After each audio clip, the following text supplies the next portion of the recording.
Lowe's has the Labor Day deals you need to give your home a new look. Buy one, get one free select interior paint via Visa gift card rebate. Then, add the final touch with 2 for $8 on select 2.5 or 3-quart mums. Refresh your home and save big while doing it. Lowe's, we help, you save. Valid through 9/3. Mums offer in-store only. Selection varies by location. While supplies last. More terms and restrictions apply. See Lowes.com/rebates for details. Welcome to the Covert Narcissism Podcast. I'm your host, Renee Swanson. I am not a therapist, and you are not a victim. Have you ever been in a relationship where the hurt never actually gets repaired? Of course you have, or you wouldn't be here listening to my podcast. This may be the single biggest problem in a relationship with a covert narcissist. It's where the apologies are either non-existent or so hollow that they echo in your chest.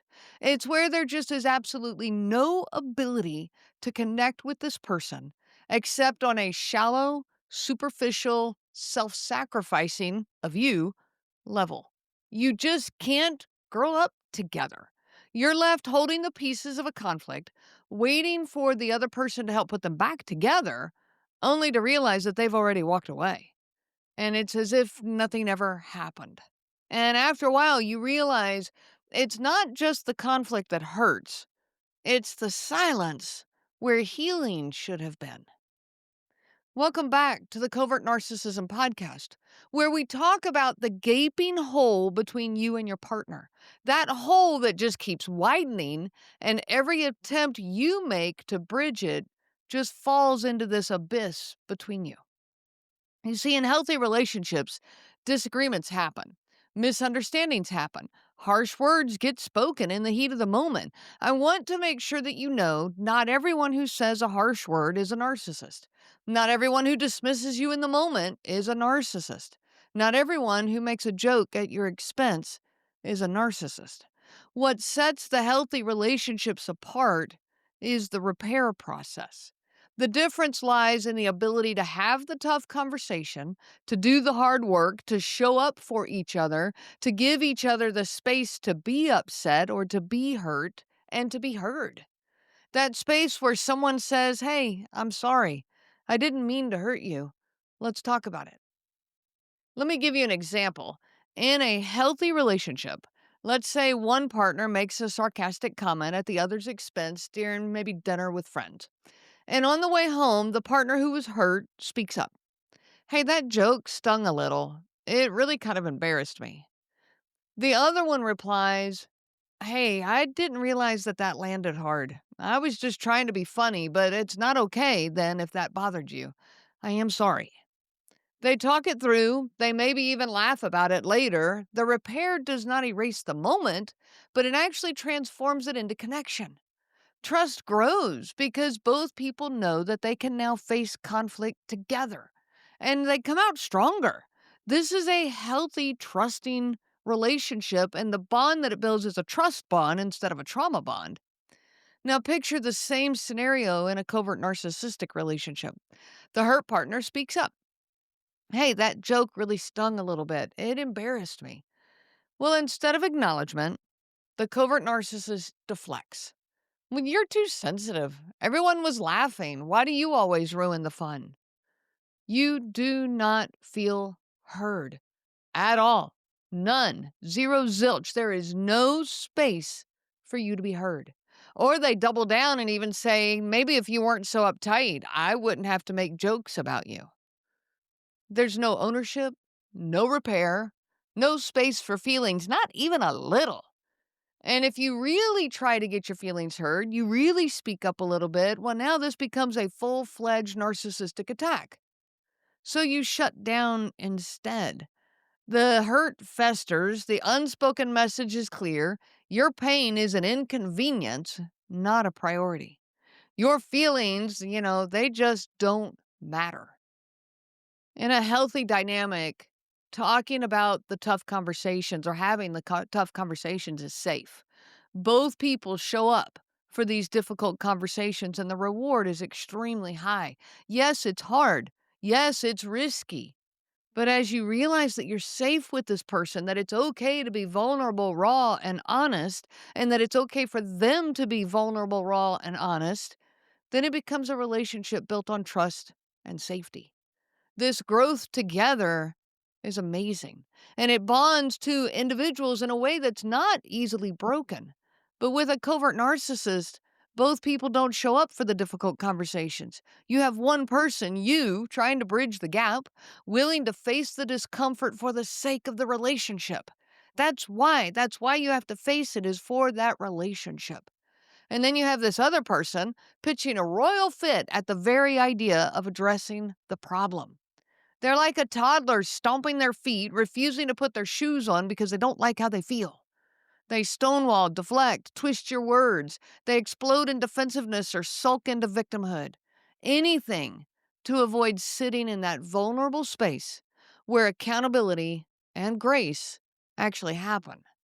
And because they won't come to the table, you end up doing all the emotional heavy lifting in the relationship.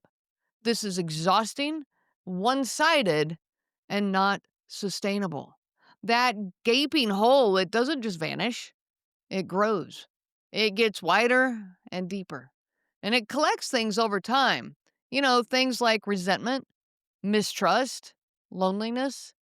It becomes an emotional sinkhole in the middle of your life, in the middle of your home, in the middle of your family.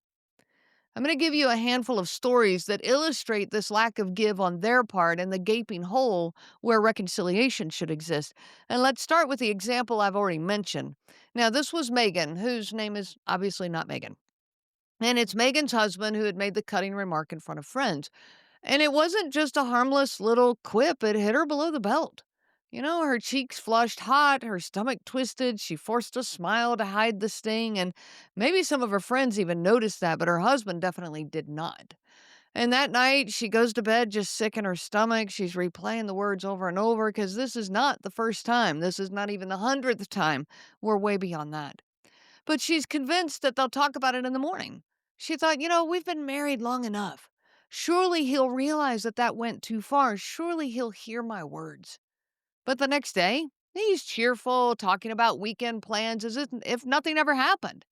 He joked about the weather, about the errands they should run, all the while Megan sits there, still holding last night's wound like a bruise on her heart. She knows she's got to bring this up. She knows she's got to talk about it. So finally she does. She says, "Hey, that comment last night, that really hurt." And his response? A dismissive shrug. "Why are you worried about that? Everyone else thought it was funny." In a caring relationship, I want to give you this contrast. He could have paused, taken a moment, and looked at her eyes and said, "Hey, I didn't realize that landed so hard. My bad." That small acknowledgement would have been enough. Not perfect words, not some grand gesture, not some drawn out, 3-hour conversation. No, just a moment of humility and honesty. That's all. That's all it takes, with some consistency of doing that, but that's all it takes to create safety in the relationship. Now, in the contrast, the covert narcissist slams the door to your feelings with dismissal. Your hurt is labeled irrational and your perspective unimportant. Connection is blocked. He might as well have said, "My comedy career is more important than your feelings, so get used to it. This is only the beginning." Let's be honest here. Nothing kills a relationship faster than the infamous words, "But babe, it was just a joke." Because apparently, if other people laugh, it's a free pass to turn your partner into the punchline. And by that logic, you could roast me at my own funeral and call it love as long as the crowd chuckles. Didn't we learn in childhood that if we think something is funny but the other person doesn't, that's a problem? If we continue on that funny path and the other person's not finding humor in this, that's bullying. This is nothing more than adult bullying. Nothing more, nothing less than. It's a bully. Lisa is another story I want to share. Lisa moved a dish that her husband had loaded into the dishwasher in order to make room for another bowl. He mutters under his breath, slams the drawer, and storms off. I don't know if you've ever had a dishwasher battle in your life, in your world, your home, but I certainly have. Days of silence followed, putting Lisa on edge. She's tiptoeing around him, feeling like she's in trouble. Now, I always hated that feeling that I was in trouble. Okay. I went through that, of course, as a little girl, and I think we all do as kids. You're like a little girl waiting to be scolded or just afraid of your parents' reactions. You're waiting to know that everything's okay and that they're not really mad at you. But in an adult relationship, in your marriage, you feel like a child waiting for permission to come out of timeout. And even when you didn't do anything wrong or you did something you could have done better, you're in trouble for normal, everyday life stuff. And the silence continued until Lisa put the effort into repair, which of course could not include bringing up what happened. Real repair, accountability, and like acknowledgement. No, she couldn't do that. The only option was sweeping it under the rug. That's the only repair that we find. And whether it's repair, it's not repair, it's relief from the pain that we're going through. And so she goes right back to pretending like he's this awesome, wonderful dude all over again. Even in healthy relationships, someone might get mad over stupid little things. Guess what? Lowe's knows that more projects mean more tools. For a limited time, new and existing MyLowe's Rewards credit card members can get 12-month special financing on purchases of $299 or more, in-store and online. Don't wait to get the things you need. Get special financing today. Lowe's. We help. You save. Now through August 27th, choose 12-month special financing on purchases of $299 or more. Offer subject to credit approval and cannot be combined. Minimum monthly payments required. See store or Lowe's.com for details. But it happens. Unfortunately, that's part of being human. But part of being an adult human is being able to repair our little moments of stupidity, even over something small. An empathetic and self-reflective adult partner might let her say, "Hey, sorry I snapped about the dishes. That was dumb." Again, that's all it takes. It doesn't require a monologue. It doesn't require some self-sacrificing gesture on your knees. It doesn't require, writing on the board 100 times, "I will not get mad. I will not." No, we're not children here. It just takes simple ownership, simple recognition, and consistency with this. With consistency, those small acts of repair clear the air. They remind you that you're on the same team here, and they actually bring you closer. Instead, Lisa was left to break the silence herself.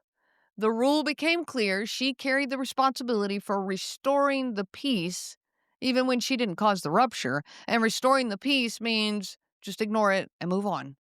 This wasn't her fault, but it was her job to fix. And she sure better fix it the right way. I mean, let's face it, nothing says mature adult like a week-long protest over a bowl placement in the dishwasher. And honestly, international peace treaties have been resolved faster than some of these silent treatments. And over what? A cereal bowl? I mean, imagine explaining that one to a marriage counselor. "We haven't spoken in 5 days because, she moved a spoon." Let's go to the next example. Tom's wife promised that she'd be at the son's soccer game. Their boy had been talking about it for weeks, his eyes lighting up every time he mentioned that mom was coming. But when the big day arrived and the bleachers filled with parents and grandparents and aunts and uncles and siblings, her seat stayed empty.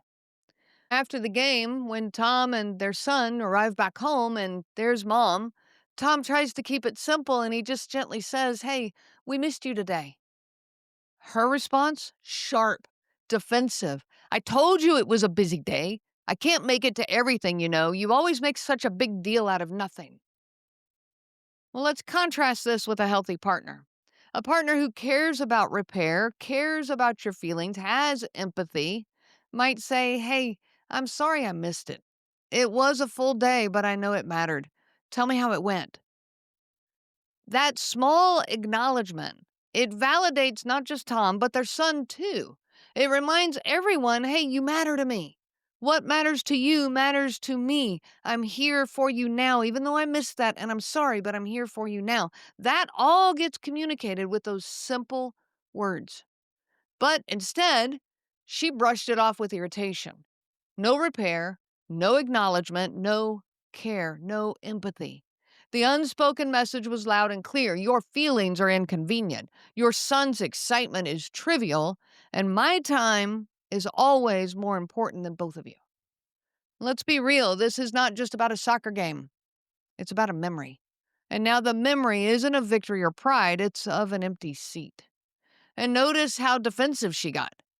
Tom's words weren't an attack. He wasn't storming in with a lawyer, a subpoena, and 3 witnesses. He just said, "Hey, we missed you today." That's it. Yet she acted like she was blocking a flying dagger with her bare hands. Duck, dodge, deflect. She's out there fighting invisible enemies while Tom's just standing there holding a juice box for his kid. When you live without reconciliation long enough, you stop expecting it. You stop speaking up, not because the hurt is gone, no, but because you've learned the cost of seeking repair is higher than swallowing the pain. But here's the truth. Swallowed pain doesn't dissolve. It's not like a capsule when you're taking your vitamins and they dissolve. No, swallowed pain does not dissolve. It settles in you like sediment at the bottom of a river. Layer after layer, year after year. On the outside, the relationship might look intact, but inside it's hollow, cracked, and fragile. Eventually, when you can't hold it in anymore, words might slip out. You finally express your pain. Maybe it's, with quiet words, careful. Maybe you're even trembling because you know how dangerous honesty feels in this relationship. And instead of being met with care, this is what you get. Why didn't you say something sooner? Now, that can sound like care, by the way. Why didn't you say something sooner? Don't you know that bottling things up isn't healthy? You need to be more honest with me. And in your head, you're screaming, "I've tried. I've told you before. I've been honest. I've poured myself out over and over. And every single time you shut me down, dismiss me, twist my words, or explode at me. And now you want to lecture me about being honest or safe with you?" It's maddening. They scold you for the silence while creating the exact condition that makes you silent in the first place. It's like being punished for not talking and then punished again the second you open your mouth. So instead, because again, you can't be honest, you think, okay, I'll try to be more honest next time. Do you see the circle that you're in, the crazy making world this is? But the very next time you share your feelings, it happens all over again. You're hit with defensiveness, gaslighting, blame shifting, circular conversations, passive aggressiveness, all of this. And you finally say, hey, this is why I don't speak up. Well, they spin that against you too. Well, you always have an excuse. You're just impossible to talk to. It doesn't matter what you do, what you say, how you say it. You can stand on your head and spin in a circle. You're still met with the same defensiveness, the same temper tantrums, the same shutting you down, raging, or victimhood. You cannot win. You're wrong if you speak up, and you're wrong if you don't. In contrast to this, in a secure relationship, this cycle looks completely different. If you say, hey, I've been holding something in and I need to tell you, your partner responds with openness. Hey, thanks for telling me. I want to understand what's been weighing on you. That kind of listening creates safety. It tells you it's okay to bring things into the light even when it's hard. And every time that happens, your trust in the relationship deepens. But in a covert narcissistic relationship, honesty is used against you. Your words are twisted, your feelings are minimized, your perspective is rewritten, you're scolded for silence and then punished for speaking. It's a no-win game, and you're always the one at fault. Honestly, it's like being told, speak now or forever hold your peace, but also if you do speak, prepare for a 3-hour trial where you're both the defendant and the prosecution, but I'm the judge, and the jury's rigged against you too. If you've been listening today and recognizing yourself in these stories, I want you to hear this.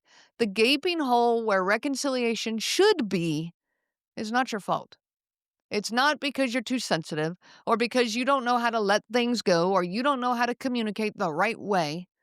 That hole exists because reconciliation is a human need, and in these relationships, you are deprived of it. Healthy love is not about never messing up. It's about repair. It's about circling back, taking responsibility, and saying, hey, you matter to me more than my pride.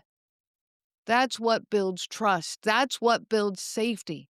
Without that, what you're left with is silence, dismissal, and defensiveness. That's not love, it's survival mode. And survival mode will wear you down. It leaves you walking on eggshells, waiting for the next silence, the next blame shift, the next invisible jury trial where you're always the guilty one. But here's the truth, you do not have to live this way forever. You can stop chasing repair from someone who's never going to give it. You can begin offering yourself the reconciliation that you've been denied through truth telling, self compassion, safe relationships, and refusing to carry blame that was never yours to carry in the first place. You deserve connection that heals, not wounds. You deserve repair that builds, not silence that destroys. And you deserve to know that the gaping hole you feel is not the end of your story, but it is the beginning of your healing. I wish you so much peace on your journey of healing. You have been listening to the Covert Narcissism Podcast, where we break apart the insidious nature of these incredibly destructive and infinitely frustrating individuals. If you are caught up in this crazy-making relationship and drowning in self-doubt, guilt, or rumination, please reach out to me anytime. I offer individualized live coaching in both group and individual settings. We can find the right program for you. You do not need to go through this alone. You can find all of that information on my website at covertnarcissism.com. You can also reach out to me by email at Renee, Renee, at covertnarcissism.com. I do look forward to hearing from each and every one of you. Remember, I am not a therapist, and you are not a victim. I am a coach, and you are a survivor. The information provided by Renee Swanson, Covert Narcissism Podcast, and CNG Life Coaching is for educational purposes only and is not to be used for diagnosis purposes. It is not intended to be a substitute for clinical care. Please consult a healthcare provider for guidance specific to your case. This material discusses narcissism in general. Renee shares stories from her personal experience as well as from those that she has worked with for several years. Her material does not claim that any specific person has narcissism and should not be used to refer to any specific person as having narcissism. Permission is not granted to link to or repost this material to support an allegation or support a claim that any specific person is a narcissist. That would be an unauthorized misuse of the material and the information provided. Thank you.